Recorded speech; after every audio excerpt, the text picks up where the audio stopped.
Hello, I'm here with Steve DeVito. He is a master licensed trained plumber here in New York, and I have some questions to ask him.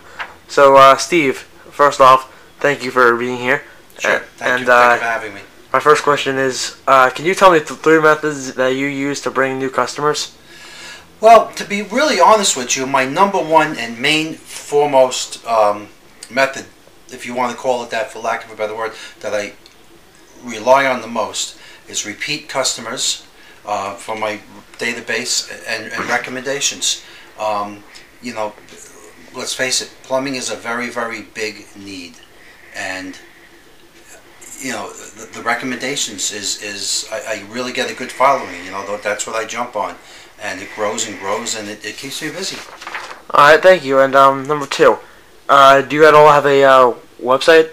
I don't have a website, and the reason I don't have a website, I'm a mom and pop company. I work alone or occasionally with a helper. And it's just not necessary. I mean, look, during these economic times, yes, I do have some slow days here and there. But generally speaking, normally, during normal times, I have so much work. I try to stay in the service area, service residential homeowners. And then there's some projects with some contractors and stuff like that. But when times are good, I actually have to decide which work I'm not going to take because I have so much. So a website was never really something, unless I do some kind of specialty work. I also sub as a subcontractor for other companies, specifically solar. If I started doing more solar domestic hot water on my own, I might choose to go with a website. But other than that, it really hasn't been necessary. Why haven't you at all tried doing a website? Again, I would be overwhelmed. And one thing I don't want to do, like I said, during normal economic times, is start to expand my company. I do very well going from house to house and doing light service work.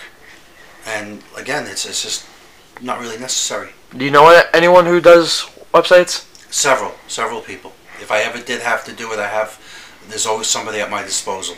All right. Have you ever attempted to advertise online on different sites? In a way, I advertise on Craigslist, and the reason I do that is because I just get a great following. It's one of the best. It's amazing. It's like you know, it's like an awakening. You know, and I've done a little bit of online stuff. You know, not much. Mainly Craigslist, Angie's, things like that. All right. Lastly, with all of your advertising, what do you feel worked and what failed? What works, again, Craigslist is big. I really can't. One thing that failed is I advertised on a couple of the yellow books, and it was a disaster. I spent money and didn't get anything. And then, like I said, it's because I think the online networks and stuff like that is really it's going to make the old-fashioned ways like Yellow Book and things like that obsolete. It really is, and I got nothing because I don't think people even are opening the Yellow Book anymore. You're probably right. Thank you for being with us today. It was my pleasure.